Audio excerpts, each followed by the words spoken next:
Greetings, my fellow YouTubers, and welcome to Big D's Entertainment Rankings and Reviews. My name is Doyle, better known to y'all as the Big D. And this time around, I'm bringing to you another Christmas-themed reviews. So now, without further ado, I bring to you The Muppet Christmas Carol from 1992, released by Disney and produced by Jim Henson Productions. And this came out a couple of years after the death of Jim Henson. This film was directed by his son, Brian Henson. And this, of course, was his directorial debut. Of course, this would also be the first Muppet flick to be released by Disney, who would acquire most of the other Muppet movies 12 years later. Now then, let me see now. Now, of course, this is adapted from, of course, the Charles Dickens novel A Christmas Carol. It's the fourth feature film of the Muppets, the first in 8 years since the Muppets Take Manhattan. Anyway, the film stars Sir Michael Caine as, of course, the main baddie of this story, Ebenezer Scrooge. Alongside some of the, remaining original voices of the Muppets, Dave Goelz, Jerry Nelson, and Frank Oz, this features Steve Whitmire in his first theatrical performance of voicing Kermit, which, of course, was more recently done by the late Mr. Jim Henson and several others.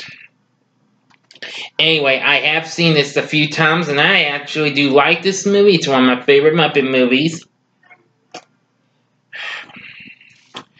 Of course, this was also dedicated to Mr. Henson and Richard Hunt, who died almost a year before the film's release. But anyway,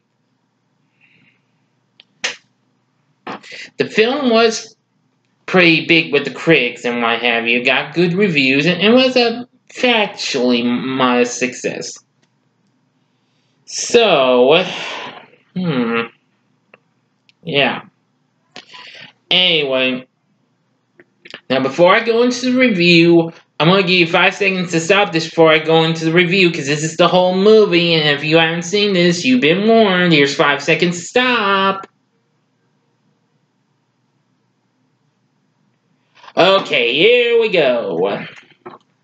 Now we start in 19th century London, and on Christmas Eve we meet the great Gonzo, who plays our narrator, Charles Dickens, along with Rizzo the Rat.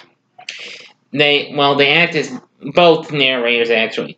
Now, of course, we know about Ebenezer Scrooge being the world's greediest man and does not share the merriment of Christmas.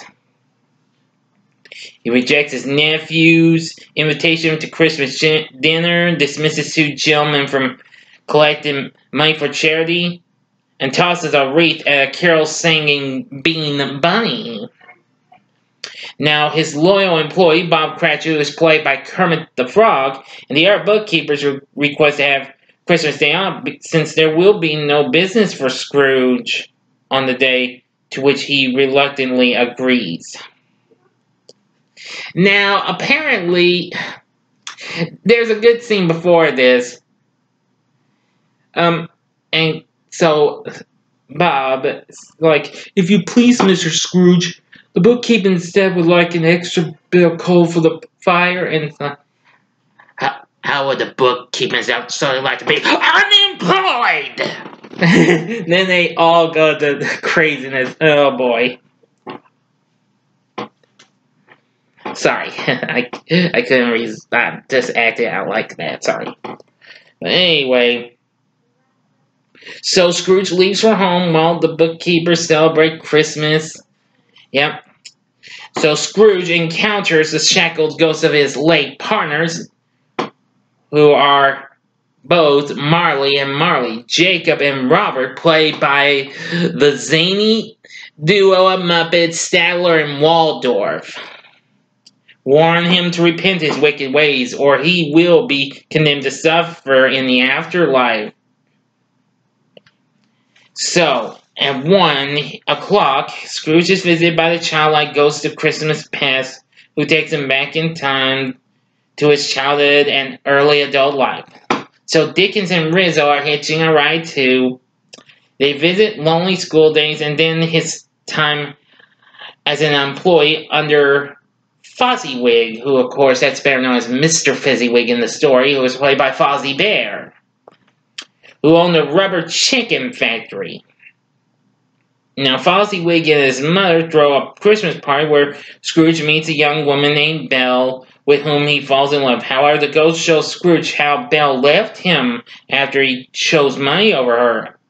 So he dismisses the ghost and returns to the present.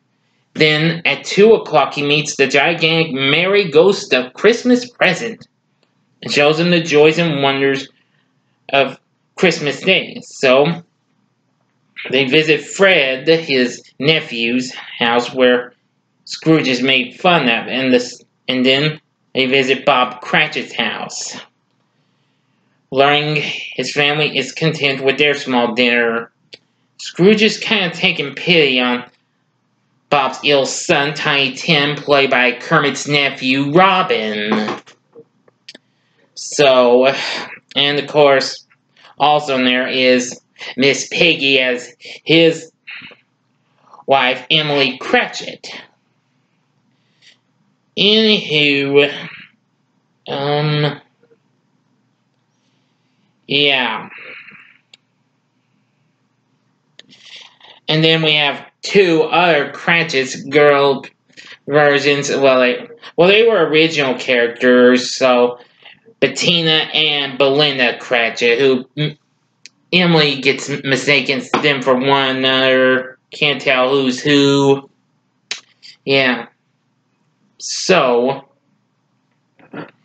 and well, the ghost of Christmas present abruptly ages, commenting that Tiny Tim will likely not survive until next Christmas. So, they go to a cemetery where the latter fades away, and the ghost of Christmas, well, it'll be answered either in the future or yet to come. Then approaches Scrooge as a tall, silent, cloaked figure. While Dickens and Rizzo abandons the audience to avoid being frightened, the ghost takes Scrooge into the future.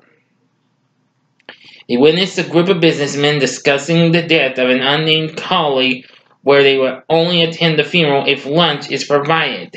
So in a den, Scrooge recognizes his charwoman, his laundress, and the local undertaker, trading several stolen possessions of the deceased to a fence named Old Joe. The ghost transports Scrooge to Bob's house, discovering Tiny Tim has died. Scrooge is escorted back to the cemetery, where the ghost points at his own grave, revealing Scrooge as the man who died. Realizing this, Scrooge decides to change his ways. Then soon, he awakens on Christmas Day and decides to surprise Bob's family with a turkey dinner, and ventures out with Bean, Dickens, Rizzo, and charity workers to spread happiness and joy around London. Now, as I recall, the charity workers are Dr. Bunsen Honeydew and his assistant Beaker. So they spread happiness and joy around London, and Scrooge goes to the Cratchit house, at first putting on a stern demeanor, but is only playing, as you know. Then revealing he intends to raise Bob's salary and pay off his mortgage, Dickens narrates how Scrooge became a secondary father to Tiny Tim, who escaped death. And so, they all celebrate Christmas. So, that's the end. Now, there's also so many funny parts. Gonzo's lighting up the little street light, the lantern up there. Rizzo's, and then lights Rizzo's house like, "Hey, you're supposed to light the lamp, not the rat!" And he even takes them and went to Windows like, thanks for making me a part of this. Yeah. Anyway, The Muppet Christmas Carol, I do love it. It's a great take on the Dickens tale, and it's got great characters as well. I loved Michael Caine's performance. It was great. The music in this is very good too. Of course, the music was composed by Miles Goodwin with the songs written by Paul Williams, who of course also worked with the Muppets before on the soundtrack to the Muppet movie, as well as the special Emmett Otter's Jug Band Christmas, which I'll be reviewing later on. But anyway, it had so many good songs. And I absolutely love the tunes. Can't remember most of the names, but I do know that, say, I can't really find what they are. I'm calling the first song Mr. Humbug and what have you. There goes Mr. Humbug, there goes Mr. Grimm. Yeah, that first song here is really good. And once Scrooge closes up and Kermit's outbound singing, that song, "'Tis a Season to Be Jolly and Joyous," that's how that song goes. I don't know the name of that song here, I apologize everyone, but that's a good song too. So, the question is, would I recommend The Muppet Christmas Carol? Most definitely. You better believe it. I love it. Again, the Muppets were absolutely great. Brian Henson did a great job in doing this. I believe me, his dad would have been so proud of him. Anyway, the cast was great.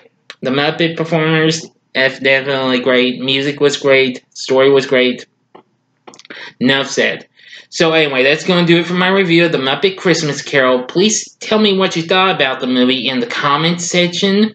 Like and subscribe to my channel as well, and be a part of the Big D Nation.